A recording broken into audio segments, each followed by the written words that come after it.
I suffer from short-term memory loss, or at least I think I do. See, STML isn't exactly how it's portrayed in the movies. No, I don't go to bed at night and wake up the next day having completely forgotten the events of the day prior. For me, it's more so the little things. It started about 6 months ago when I woke up at 6 a.m. to go to the local gas station and fulfill my daily routine of morning coffee before work. The thing is, I couldn't find my keys. I know for some that may sound like nothing, and most people will just chop it up as me having misplaced them. To be fair, they're not completely wrong, but please, hear me out for a second. I'm very organized. Some may even classify it as OCD.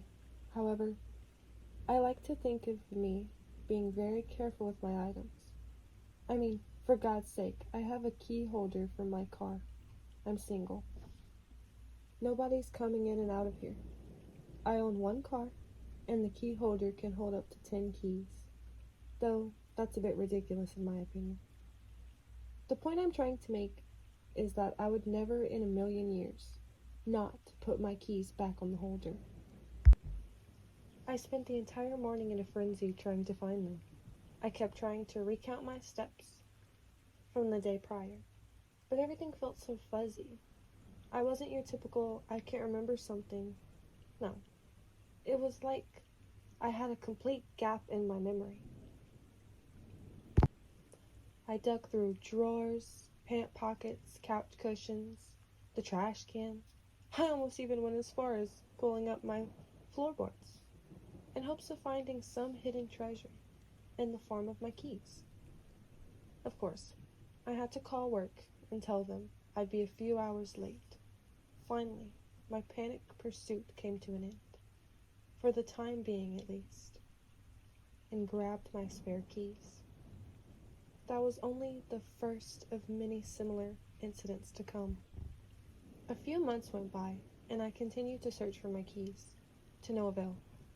Part of me was paranoid somebody had taken them, given them access to my car, front door. Logically, I knew that wouldn't happen. Why would anyone break into my house simply to take my keys? So, I let it pass, and to keep my paranoid mind at bay, I changed the locks. The first thing that irked me most about it was losing the keychain. My girlfriend, or now ex-girlfriend, gave me the keychain at the start of our relationship 2 years ago, and it had this white rabbit foot on it. When she gave it to me, she said, "Since you made me the luckiest girl, I only thought it would be fair to give you some luck back." Yeah, I know, it's cheesy. But sometimes cheesy can work. She was really great, and it still amazes me how something as great as our relationship can turn sour in a matter of a few weeks. We have now been separated for around 6 months, and I'd be a liar if I said I still didn't think about her every day. It was almost Christmas time when the next STML incident would occur. This year, my office was throwing a fairly big party, and since the party would be at the best time to rub my shoulders with the upper management, I thought I should try and look my best. A black buttoned-up shirt, expensive dark gray pants, with my not too flashy but stylish Prada belt, and my best pair of shoes. This was a very expensive outfit, one that I have rarely ever worn, and only for the most important events. It goes without saying that it would come to my complete and utter shock that when I went digging through my closet to find the outfit, it was nowhere to be found. At first, I didn't believe it. I almost refused to believe that it could just vanish like that. I spent at least an hour tearing my closet apart, clothes strewn across my room, looking for the outfit. My once tidy room now looked like a literal tornado had come through and tore it apart. After searching the closet top to bottom, I went and ransacked every inch of my house. None of this made sense. I get maybe if one part of the outfit was missing, like the shirt, but not the whole thing. That didn't make sense, right? I grabbed my spare keys and went to search my vehicle. I had no real reason to believe they'd be in there, but I was desperate, of course. It wasn't there. I knew I had only one place left to look, my ex's house. I stared at a name on the contact of my phone, with my finger hovering the call button. I stared for what felt like an eternity, debating whether I should call or not. She'll just think you're desperate and want to get back together, or just looking for a quick hookup, I told myself. Finally, I took the leap of faith and called her. Each pause before the next series of ringing gave me what felt like a mini heart attack. I even said, "Hello?" a few times, thinking she had actually picked up. I should have seen it coming, but after some time it went to voicemail. I let out a quick sigh of relief before starting my voicemail, stammering, "Hey, Maggie, it's Aaron. This is gonna sound strange, but I think I may have left that outfit that I wore to your uncle's wedding at your place, you know? The one with the Prada belt you got for me from last Christmas. Anyway, I really need it, so if you happen to find it, give me a call or like a text or something. If it's not there, sorry to bother you. Have a great day." I hung up the phone and immediately covered my face with my hands, trying to allay the embarrassment, as if someone could see me. Of course, I never got a call or a text back. I really should have seen that coming, to be honest. Part of me was really hurt, but my ex wasn't the first thing on my mind. Currently, it was consumed with trying to figure out why I can't remember these things. First it was my keys, now it's a whole outfit. This just didn't make sense. It was so out of character for me to misplace things, especially ones that are expensive as my nice outfit. I eventually caved and bought a whole new and equally as elegant outfit for the party. The event was as nice as you would expect an office party to be. I saw my co-workers, Jeremy, Martin, standing around near the back. Decided to approach them. I really enjoy both of their company, even though I never had a chance to hang out with them outside of work. Or at least, that's what I thought. This leads me to why I believe I'm suffering from short-term memory loss. After a few minutes of small talk with the guys, Jeremy looks over to me and says, "Hey Aaron, we all had such a good time at Skip's bar. You should come back again and kick it with us." "Skip's?" I asked, puzzled. "What are you talking about?" "No way you got that drunk." "Man," Martin chuckled. Utterly confused at this point, I said, "I'm sorry, but I really don't know what you guys are talking about." You went out with us back a few months ago," Jeremy responded, a blank expression on his face. "What?" "Yeah, it was your idea. You called us up saying you just broke up with your girlfriend and want to clear your head. You asked us if we knew any good bars, and Martin recommended Skip's," Jeremy continued. "Yeah," Martin chimed. "We were out pretty much all night. We were shocked at how much of a partier you can be, since you're typically so quiet." It felt as if my whole world had stopped, had been picked up and smashed down on the earth, shattering into a million pieces. I didn't remember a single thing they told me that happened that night. Not one damn thing. My heart was racing and I felt as if I were about to have a panic attack. "I'll catch up with you guys later," was the only thing I could muster before walking away. As soon as I left the party, and any plans I had previously of getting in a good grace of upper management went out the door. The moment I did. But I didn't care. I was more concerned with trying to figure out what the hell was wrong with me. This wasn't just a little item I had misplaced or lost. This was a whole goddamn night that I have no recollection of. The next day, I called in sick and went to my regular doctor to see if they could help. I explained everything to Dr. Roberts, the best way I could at least. So you think you're suffering from some sort of brain abnormality? Maybe. Why do you think I am? I asked, concerned, clearing my voice. Aaron, do you know what STML stands for? Dr. Roberts questioned. No, I don't think so, I replied. It stands for short-term memory loss. Tell me, have you suffered from any recent head injuries? No, I haven't, I replied. What about sleep deprivation? Have you been getting a full night rest? He continued. Yeah, I get a good 8 hours about every night.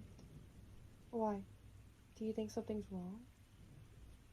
Before we jump to any conclusions, one last thing. Have you suffered from any recent traumatic events? Traumatic? I repeated, stopping to think. No, I haven't.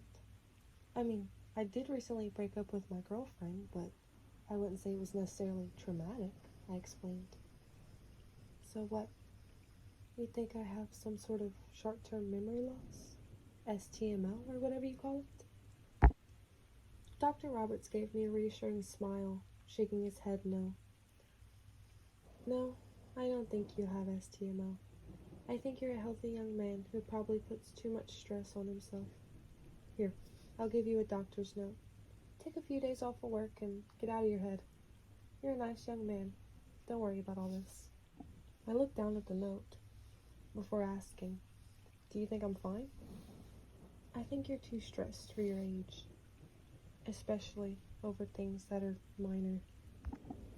I took the doctor's advice and took a few days off of work.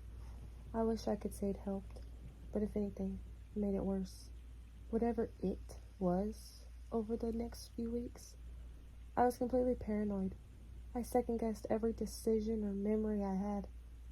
It was like I didn't fully trust myself, or at least not my brain. The days I wasn't at work, I'd spend hours trying to look for my keys. I was completely obsessed. I finally made the decision that work was taking up too much of my time, distracting me from finding my keys. So I quit. Finally, my time could be fully spent on my search. I know it sounds odd, but I felt that if I could find my keys, then the whole world would make sense again, and this nightmare could finally be over. The next 2 months, I barely left my house, or took any phone calls. Though to be fair, I rarely received any calls in the first place. Soon I forgot I even had a phone, which would make sense, as I'd forgotten to pay the bill for 2 months, and the phone service had been shut off over that time. I had the same dream, or rather, nightmare. Every single night in my dream, I would see my keys on the rabbit foot keychain that Maggie gave to me, spinning in the air above my head and out of reach, taunting me. The dream consumed me, only furthering my obsession with finding that damn thing. It wasn't much longer until the worst started to happen. I began to hear a noise. No, not a voice, but a faint sound, almost like a tap. Each day it grew louder and louder. I couldn't decipher where it was coming from, but I felt like if I could find the source, I could find the keychain. Then one day it stopped. I didn't hear it again for a whole week. That leads me here to today. It has been 6 months since I lost the lucky rabbit foot keychain. Today I noticed something while looking at my floor. The wood floor panels were off from their pattern.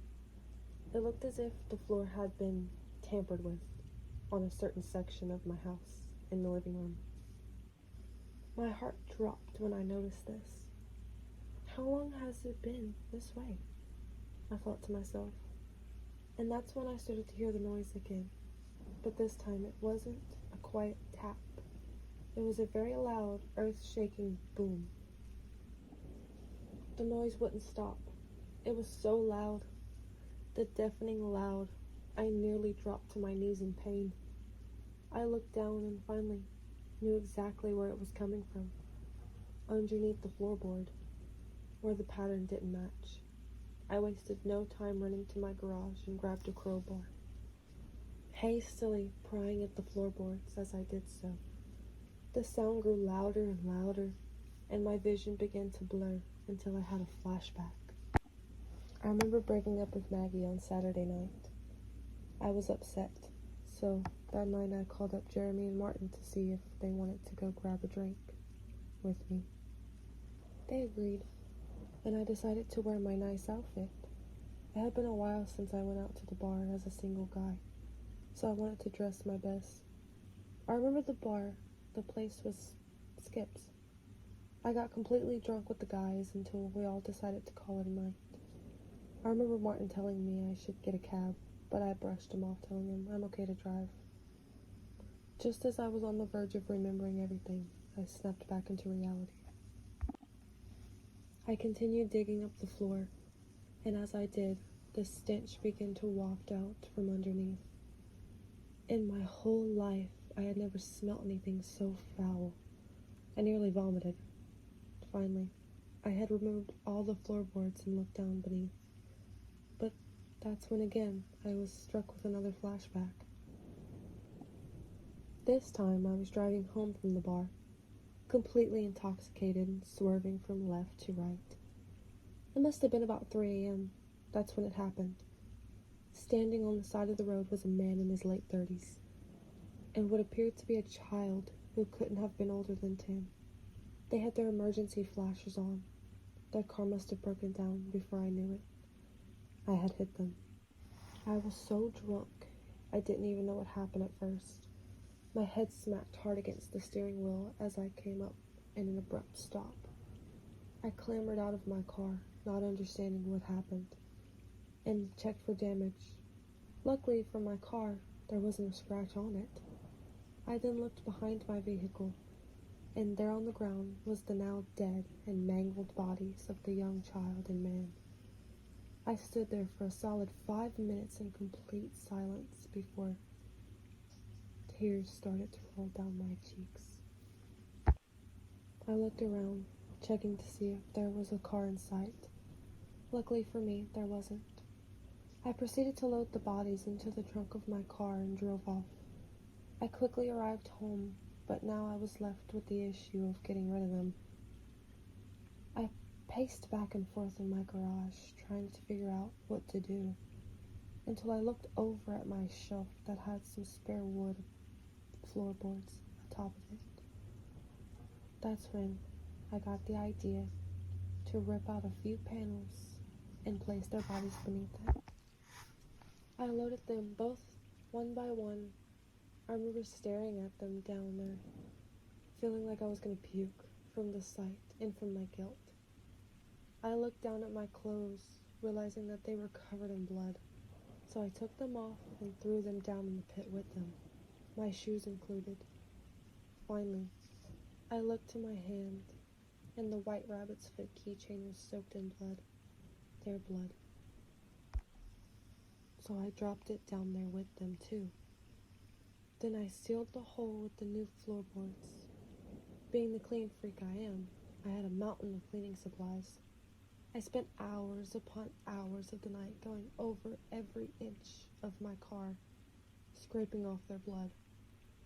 The rest of that night I cried, kept telling myself it didn't happen, till I finally fell asleep. I snapped back into current time as I once looked down at the hole to see 2 dead bodies that were showing some sign of decay. At this point, I'm too far shaken to care about the odor anymore.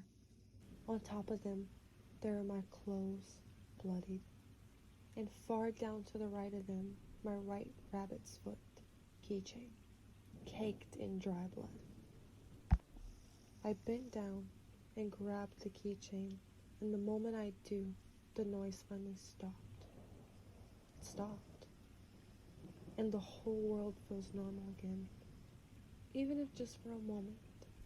I fall to the ground and stare at the keychain, trying to process what I had done. That's when I hear something from underneath the bodies. They begin to come out. I crawl into the corner until there was nowhere left to go. I'm trapped there, left to await their imminent consumption of me.